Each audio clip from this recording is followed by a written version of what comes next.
This is Jeremy Bassetti, and you're listening to Travel Writing World, a podcast featuring interviews with travel writers about their work and about the business and craft of travel writing. You can find the episode show notes, free travel writing resources, and much more at travelwritingworld.com.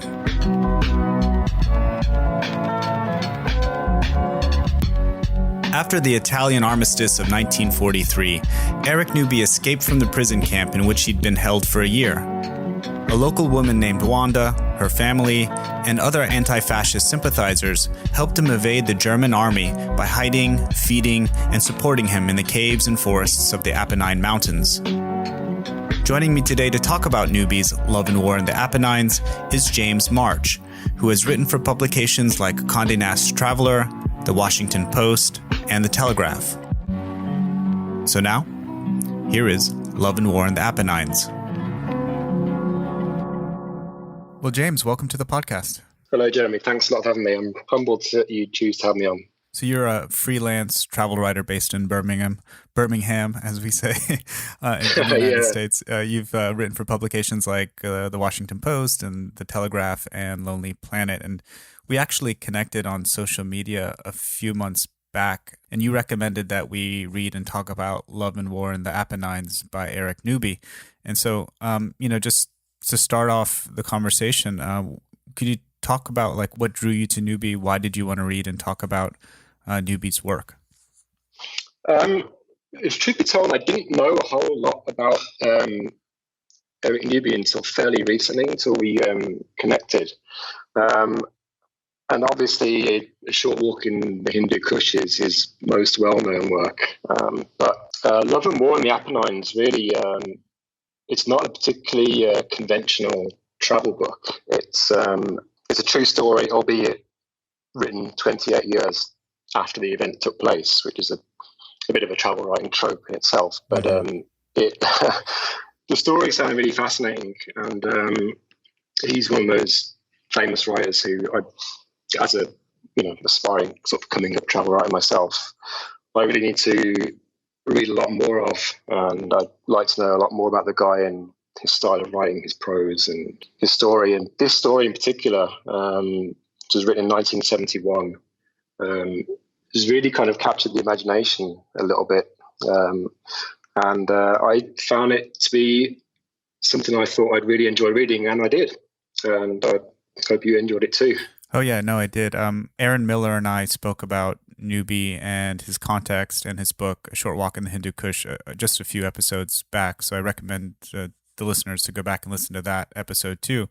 But this one, this story, Love and War in the Apennines, is essentially the story of his capture and his experience as a prisoner of war and an escapee in Italy in 1942 and 1943. And you'd mentioned that he wrote this 28 years later, but I don't know what version of the book that you have, but in mine there's a preface in which Newby writes that when he was recaptured and taken to Czechoslovakia, that's where he started to jot these notes down that would essentially become this book. So he said the first draft of the book he essentially wrote in 1944. So perhaps that's the reason why a lot of the accounts and the descriptions in this book are so vivid, and they feel a lot closer than 28 years later. Yeah, of course. And he, he also says, particularly during the initial bit where he was captured, he writes it's something, as most people who have been captured would agree, is such a disagreeable experience that one remembers the circumstances for the rest of one's life. Right. And you can't disagree with that too much. But yeah, as you say, he made notes, and the descriptions are really rich in his writing style. And he also explains in that same preface that, the reason he took so long to write the book was that not long after the war finished, a lot of similar books were released about, prison camp escapes and daring escapes and that sort of thing. And he felt it would be, not a bit just following the herd, really, doing another of those type of books. But he came to realize a little later, well, a few years later, in fact, but not a lot have been written about the ordinary Italian people who helped the prisoners of war at such huge personal risk to themselves, and they knew that what the consequences might be should they be found helping someone out. And I thought that was quite nice that he decided to highlight those people that he felt hadn't been covered in 30 years after that. Right. Yeah. You'd mentioned that you liked it and said that you hope I did too. And after kind of reading, I first read A Short Walk in the Hindu Kush, and then I read this.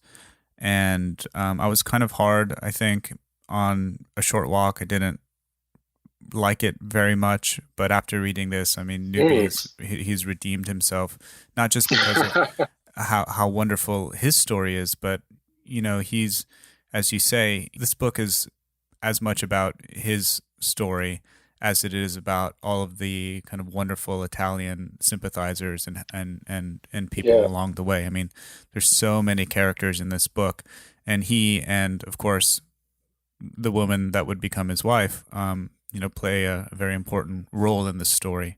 Yeah, I mean, he's clearly a nice guy. Yeah, and that comes through in his writing. And he doesn't really do a lot to earn the trust of these people. He's a prisoner of war, and he escapes prison. He can't really offer a lot. His Italian isn't very good. I mean, he's just a young guy trying to hide from the Italian fascists and the Germans in what's quite a remote wilderness, really. So obviously his character and his personality were, key to earning the trust of those people who, as I said earlier, hid him in barns and haystacks and all these sort of places at huge personal risk had they been found, to be hiding a British prisoner of war. Right. So let's kind of walk through the plot here, and we'll just begin by saying he's captured, I think, in 1942, and in the fall, maybe August or September 1942. He's captured, and chapter 1 is just this really gripping account of his capture, and then chapter 2 picks up a year later. So he's effectively a prisoner of war for an entire year. And this book, a bulk of this book comprises of, from September of 1943 until December 1943. So only a few short months here. But that first chapter deals with that special operations mission that got him captured in the first place. Do you remember if that pulled you in as much as it did to me? Yeah, well, in fact, I remember you and Aaron were talking about this in your discussion about the Hindu Kush, because it was actually quite a daring mission. I mean, he was part of, I think he was a special forces unit he was part of. Mm-hmm. And he takes part in Operation Why Not, which frankly, it seemed pretty difficult from his description. And it was quite last minute too, and there's quite a lack of planning, and he had these last-minute aerial photographs that he had to view while he was in the submarine. It seemed like a bit of a bungled operation, really, and ended up being a failure because he obviously didn't return to his submarine and got captured. And like you said, he ended up in this prison, and it's quite a traumatic period of his life, really. Yeah, that whole chapter, it just seems like so funny. Like here's a group of soldiers, in a submarine, and they get the photographs, as you mentioned, and then they realize that what they're going to do is they're going to get out of the submarine, get some canoes or some inflatable rafts or something, and storm a beach in Sicily and sabotage some German fighter planes on an airfield, right? Yeah. And then swim back to the submarine and take off. But they get caught, in the middle of the airfield and somehow make it back to the beach, right? Yeah, I don't know how. I really don't. They make it to the airfield, and all of a sudden the bright flashlights come on. They hear the stomping of the soldiers' feet and the shouts. It does seem as if there's no way they're going to escape, but they somehow do. And there's one funny scene where he arrives on the beach and he thinks he hears the marching boots of soldiers, But it's actually a horse munching on some grass. Right. And, and he says how stupid he felt, and that kind of scene encapsulates, the mission itself, really, in a nutshell. And yeah, like you say, he ends up getting caught by some Italian fishermen. Right, and floating, bobbing in the Mediterranean for 5 hours, waiting for the submarine to, poke up from the water, and that doesn't happen. And just floating there in the water for 5 hours must have been terrifying, in the early hours of the morning. And some Sicilian fishermen reeled them in, and chapter 2, a year later, we're in the POW camp. That's right, yeah. I mean, it's quite a tough time in his life. I mean, but at the same time, there's one interesting section where he talks about how free he felt that period of time. Right. Because he felt it was weird, because obviously prison is not particularly a nice experience, but he also felt very free because he was relieved of the usual kind of stresses and pressures of life. He didn't have any big decisions to make. Everything was brought for him. The food wasn't too bad. He was with his other British inmates. He could talk, and the whole concept of freedom there, I felt, was really quite a unique admission from him. Yeah. And there's also I think around the same passage where he talks about the freedom that he had in, freedom from responsibility and worries and cares in jail, was around the same time in the POW camp, was around the same time where he, I think, was describing it as a public school. Do you remember? For the American listeners, that's basically a private school, so like upper crust type students. So he likens it to like a, this really kind of elite experience, right? Yeah, I mean, he's from Westminster himself, which is a pretty obviously upmarket area of London, but he never felt like he quite fitted in with those people. He felt like a bit of a fish out of water. Mm-hmm. I think he describes them as okay people, which to me, which I don't know if that's an archaic reference or not. I didn't quite understand what he meant by that specific reference, but I kind of knew who he meant, if that makes sense. I kind of knew who he was talking about. He says he doesn't really fit in too well with those, and perhaps he felt a little alienated. I don't know. Yeah, I was wondering about the okay thing. I thought that was, I don't know, tongue-in-cheek reference to the in crowd or something. Yeah.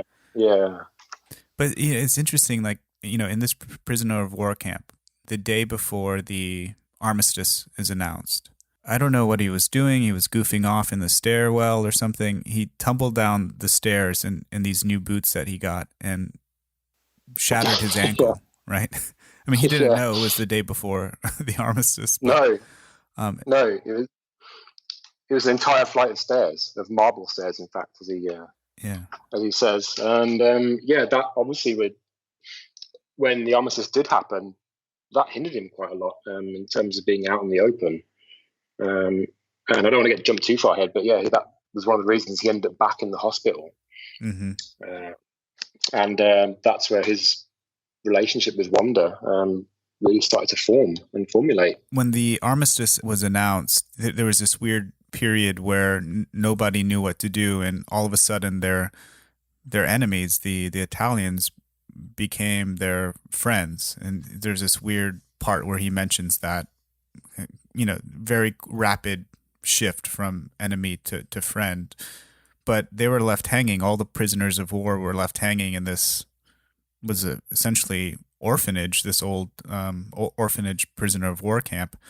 And no one knew what they were going to do, and they were afraid that the Germans would come in and swoop them, over the Alps or something. And so the prisoners one day, I guess, decide to get up and hightail out of there into the forest, but he has a broken ankle. Yeah. I mean, all hostilities between Italy and the Allies ceased at that point, which obviously the Germans weren't too happy about. But they didn't know how soon Allied help would come. They had no idea. And one of the things that sticks out from this book is the lack of communication, really, in that time period. So they had no choice really but to escape and try and hide from the Germans as best they could. But at the same time, with the ordinary people themselves, there was declining support for the war at this time period. There was a lack of food, and fuel was demoralizing the population. So it wasn't like they were going into a completely hostile environment, but the lack of direction really was quite stark. Yeah, like they didn't really know what to do or where to go. It was quite striking. And imagine being in that situation, and you're the one with a broken ankle, and you're in a platoon of basically soldiers trying to escape, and you're the one that's holding everyone back. And I think because of the ankle, I think they even come to the decision that he needs medical treatment. He can't ride with the pack. He needs to go back to the hospital that you mentioned. Yeah. I mean, he comes to realize that he's got no chance of escaping the Germans or the Italian fascists with that injury. I mean, it's just not going to happen. I don't think he wants to go to the hospital, but he kind of realizes that, okay, this is what's going to have to happen. Yeah. And if it sounds heavy, it is a heavy story. But I mean, what I guess we're not communicating very well, and it's kind of hard for us to do this. Is how funny he makes everything seem. Like when he escapes, they put him on a pony, right? And oh God, yeah, like a small horse that catapults him. And these just are funny kind of scenes. It's very, very serious subject, but written in I think a very lighthearted and accessible way. Yeah, I mean, it's a heavy subject, of course, but I still love his writing style. I mean, it's really like kind of tongue in cheek. It's self-deprecating too. It's never biting or malicious, and he's happy to sort of play the fool, if you will. And a lot of these little incidents that sort of colour what's quite a dark period of his life, or at least must have been for a long time looking back. And his writing style, I really enjoyed it. I really thought it was brought a lot of colour and a lot of humour to what was quite a difficult situation. And also when he was in the hospital, getting treated for his ankle, he's in secret communications with Wanda and letters, and there's the jokes that he plays on the guards. He pretends to have diarrhea so he can go to the bathroom, and which he actually uses to escape. He goes out of the bathroom window and escapes with Wanda's help. And as he escapes out of the window, he runs into a field, and he's picked up by the doctor and Wanda's dad, and then taken off closer to the mountains, right? And I think the prisoner of war camp was somewhere near Parma. I didn't quite get where the hospital was, but I gather it's in the same general area. Yeah. I mean, Wanda's father and the doctor who helped him, that was a huge personal risk to them. And, if either of them had been caught at that particular time, it was possible they'd have been shot. So it was hugely daring and dangerous for them to come out and help them. Yeah, you're right about, the personal risk. I mean, that's something that we see throughout the entire book. Either the people that take him in are scared and ask him to leave, which of course he does without question. But then there's a sense where he really takes a liking to the people that are taking him in, and he wants to leave as to not pose a threat to them or their families. So he's bouncing around from village to village to, little shack to cave, just trying to constantly move and not harm any of the people that are trying to help him. One of the reasons is her father helped him out, and a lot of the other villagers and mountain people do as well, because they hate the fascists. They hate, they've got a real desire to see the war ended. And if they can sort of get one over, so to speak, about, against the Germans, against the Italian fascists, then it's a risk that some of them are willing to take. And yeah, like you said, he bounces around from house to house. Not every house will have him, which obviously is understandable. But there's a section in chapter 8 where he reveals the money that was on offer if anyone was to denounce him. And it's revealed it's 1,800 lira, which was a lot of money back in 1943 in Italy. So you can understand why perhaps not everyone would want to have him, and may also look into see that money as a bit of a carrot. Mm-hmm. Yeah, and he at that point he decides to leave the person that was taking him in, and he goes and arranges somehow, I think with that person's help, to stay with a guy named Luigi and his family further in the mountains. And I think he has a daughter and a vicious dog named Nero. And he actually takes him in. But Newby mentioned something to the effect of wanting to earn his keep, or wanting to not just leech off of the generosity of these people, but he wanted to work or to do something manually to give back to the community. And the only place that he could have done that was in a remote part of the mountain. So he goes and stays with Luigi and his family, where he's sent to work clearing massive boulders out of a field. Right? Yeah. I mean, he does mention throughout that he has these occasional kind of feelings of guilt, that these people are helping him and he really wants to do something for them. But he ends up doing this. I mean, it's a really monotonous task. He's clearing a field of stones and throwing them off a cliff, all day, every day. But it does give him a sense of, he's at least doing something, which I think he really liked that. And like I say, he does say the job's pretty boring, but doing that gave him, a sense of helping somewhat. Mm-hmm.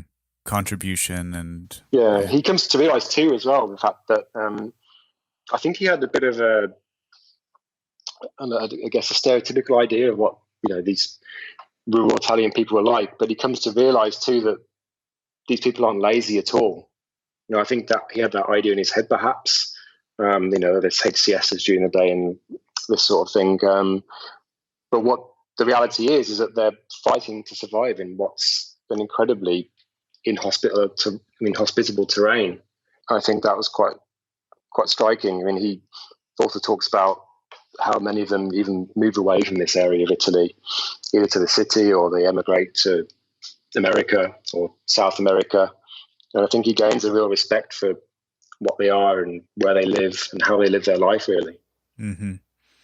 Yeah, and everyone in the family has their own little job to do, and it's quite idyllic in some ways, the way he refers to, there's a nice chapter where he talks about, daily life and what it was like and the types of food that they ate and what their routine was. And he talked about the interests of the girls, and they had their dream interpretation book, right, which they were fascinated with. But there's that also very curious scene where he had Sundays off apparently, and then he on one Sunday just decided to go hiking, and he found this little spot on a ridge and took a nap, and he woke up to a German soldier. Just a quick note and we'll get right back to the episode. If you enjoy the podcast, please leave a review on your favorite podcasting app, or consider supporting the show with only a few dollars a month at travelwritingworld.com/support. Thank you. Yeah. I mean, this is one of the key scenes of the book, really, where he meets the German soldier. I don't know what he expected, really, when he woke up, bleary-eyed, looking at a German soldier standing over him. But the reaction wasn't what he expected. The German soldier says "buongiorno" to him, like "good day," and they end up having. He didn't say. I think he was so shocked, really. But the soldier ends up being a really nice guy, and they're similar age. I think they look fairly similar. The officer himself was out catching butterflies or something. I think he's really interested in science. And they end up sharing a beer together.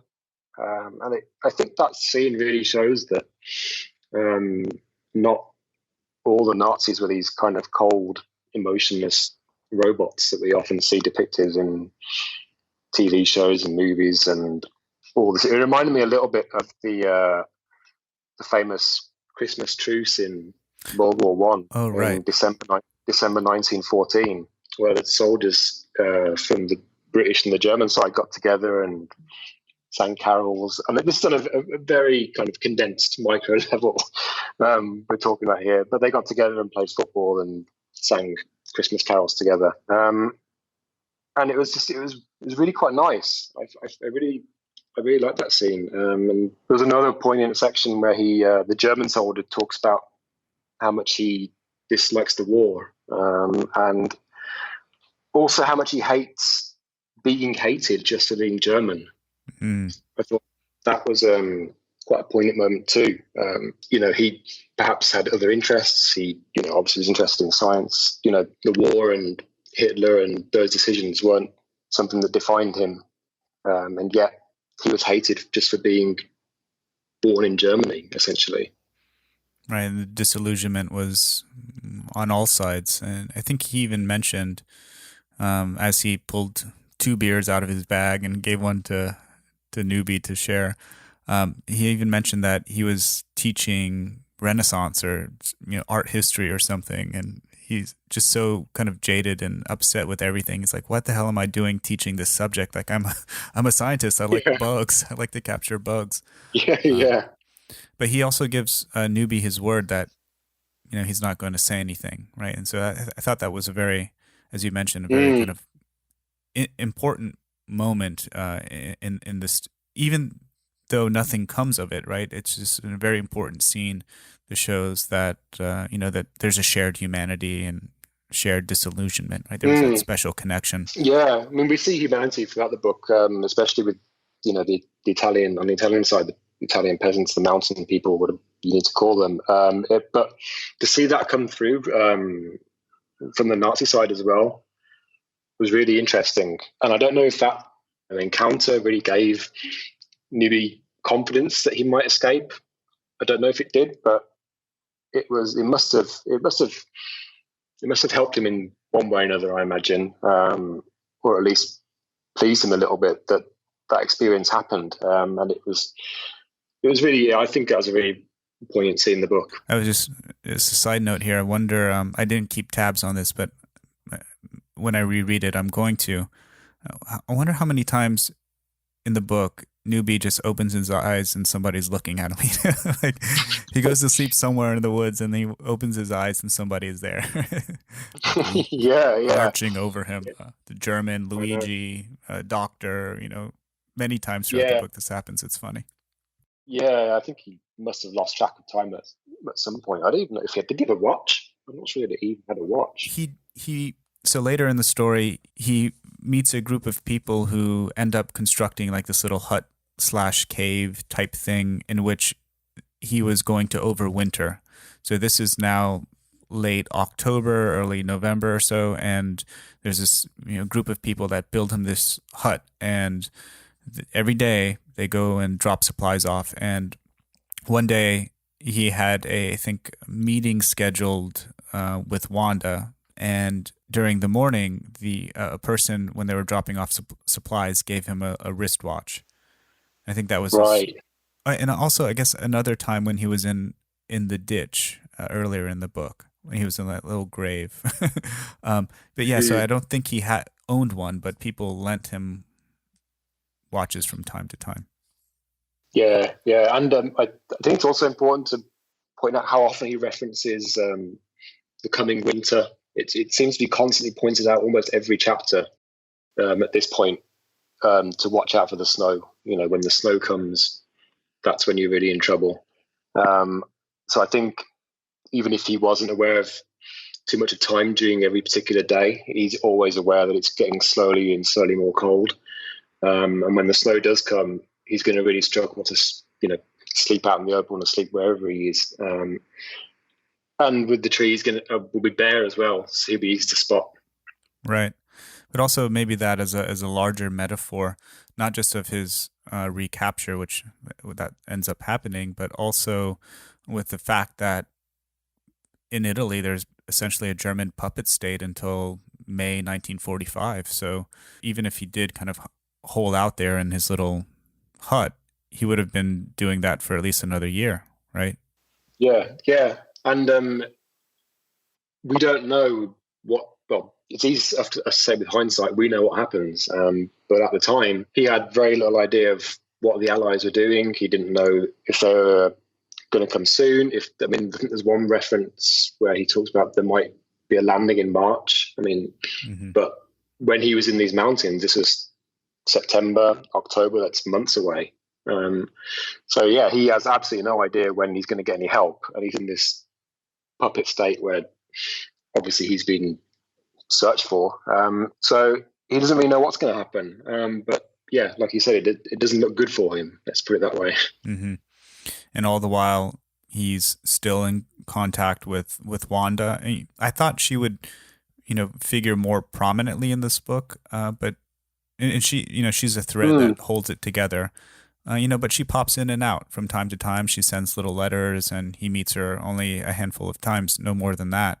But I was surprised that she didn't figure more prominently, number one. And number two, I was surprised that, he's playing grab ass with Dolores. that little scene. I must admit, considering that, I don't know what copy of the book you have, but considering that she was on the front cover of my book, I really thought we'd see more of her. We'd see more of her in the book. But as you say, yeah, she pops in and out of scenes. Again, like you see how tough communication was back then. But he ends up having a little fling with one of the girls in the mountain. They end up rolling around in some hay, but not much comes of it. I think Wanda sort of finds out that that's what was happening. But Wanda, she does seem pretty feisty. She knows what she wants. She's a virulent anti-fascist, and she obviously has deep affection for Newby. And the scenes that she's in, they're great. But like you say, they're strangely few and far between. Yeah, which might belie how important and pivotal she was to his escape. Not his recapture, but his escape. I mean that had to have been so formative for him and important that this young girl with whom he was kissing in the hospital, right? Having a good time with, but she was risking her life to help him out. And so even though that she's not everywhere throughout the book, I mean, she's so important to this story. Yeah, I think that comes from her father too. So her father, they're to some family background. Their family is actually Slovenian, but her father's multilingual, and he's a huge anti-fascist as well. That's why one of the reasons he helps Newby in the first place. But like I say, yeah, she's a massive source of inspiration for him. She ends up earlier in the book. She ends up teaching him some basic Italian. I think she expects some English lessons back, and he didn't do very well. She ends up getting quite exasperated with his lack of Italian skill. But from that early meeting, it's obvious that she, they've got a real bond. Yeah. And she ends up doing everything she can at personal risk to help him, which I'm sure he was hugely thankful for later on. Mm-hmm. But it's all for naught, because he leaves the cave and he goes across the mountains where he gets tipped off by Wanda that there's another prisoner of war escapee on the other side of the mountains, a guy named James, and he decides to leave the cabin and to go across the mountains and try to find him, and he does, and it's not much longer after that they get caught, and it was just a bit anticlimactic that moment. Right, they didn't know where they were going. It was kind of like they're fumbling in the dark here, and then they just get denounced and captured on December 29. Yeah, I think you mentioned this when you were talking about A Short Walk. It was quite an abrupt ending in that book, and I haven't read that book, but I intend to. But I found this is a very abrupt ending too. I mean, the book was obviously coming to an end. I was wondering what on earth was going to happen. but it does the ending does certainly it fizzles away. They're stuck in the mountains, and then all of a sudden, they're captured by a fascist militia. I quite like the bit where he said that they looked very evil. He kind of like looked as if he knew that this is the end because they looked as evil as he expected them to, which I found quite amusing in a dark sort of comedy way. But yeah, it was an abrupt ending, and I was quite shocked by that. The book just ended in him getting taken down the mountains and driven away, and that was it. How did you feel about that? Those were the last words, right? Driven away. I found the book so strong and gripping for most of it, and I was a bit let down, but somehow that kind of makes sense. Like if you're a prisoner of war, you have this adrenaline, you have this existence of peak experiences and adrenaline pumping almost constantly, I would imagine. And then when you surrender, you're captured, you just give up. And I mean, there's nothing more to do at that point. They're exhausted, they're fatigued. It's the winter, it's cold. That's the end. He did mention earlier a little early in the book that his spirit had been broken. There was something in him that just went. I think it was not long before he got captured, and perhaps that kind of sums it up a little bit. Although in the epilogue he goes back to the mountains a few years later, and I think he has the opportunity to know or to find out who it was that denounced him, and he just says no.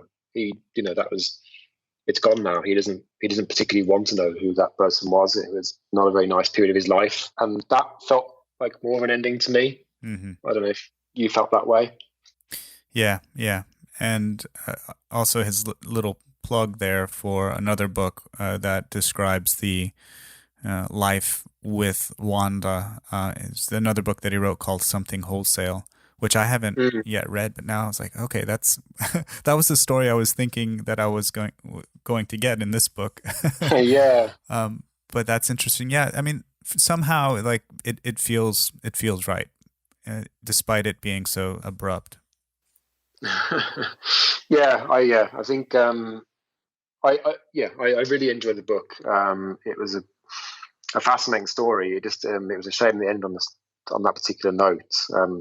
Obviously he survived the war, but then again, I'm not sure what I expected from this crazy sort of few months he spent up in the mountains getting helped by these like wonderful people. I don't know what I would have wanted to happen there.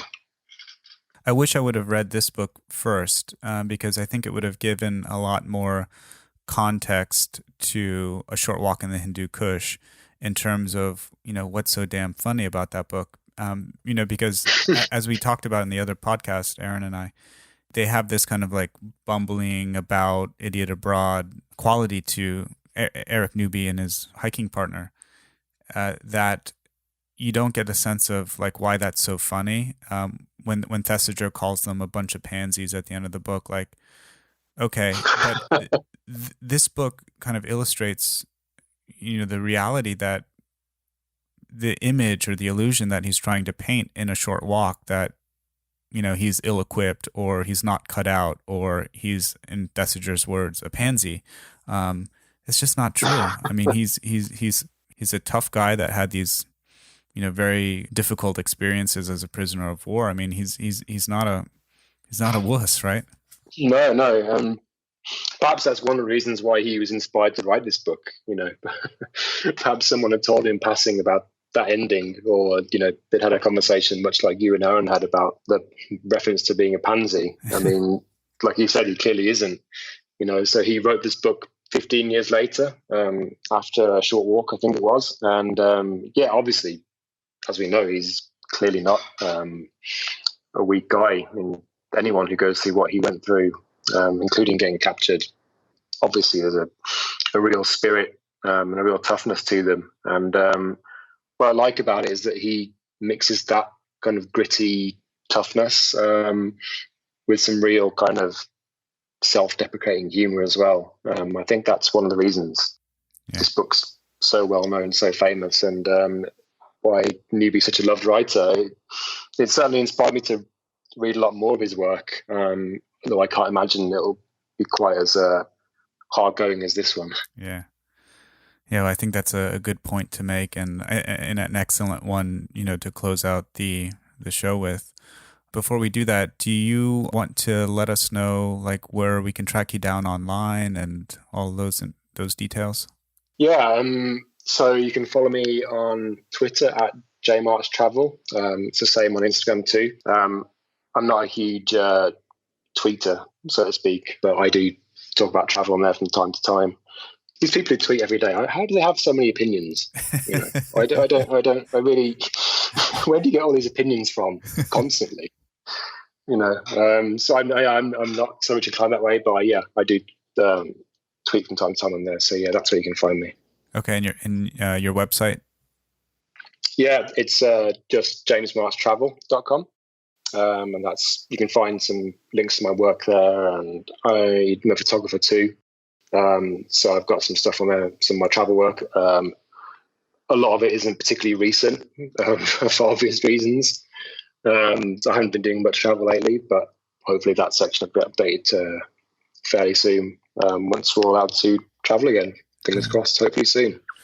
Yeah, well, thanks for coming on the podcast, and thanks for recommending this book. I mean, it was good. Newby redeemed himself.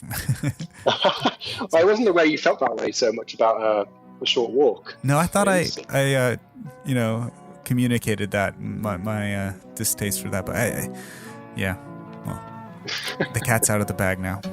Yeah, absolutely. All right. Thanks a lot for talking to me, Jeremy. I really appreciate it. You can find the episode show notes and much more at travelwritingworld.com. Please remember to subscribe to the show in your favorite podcast app.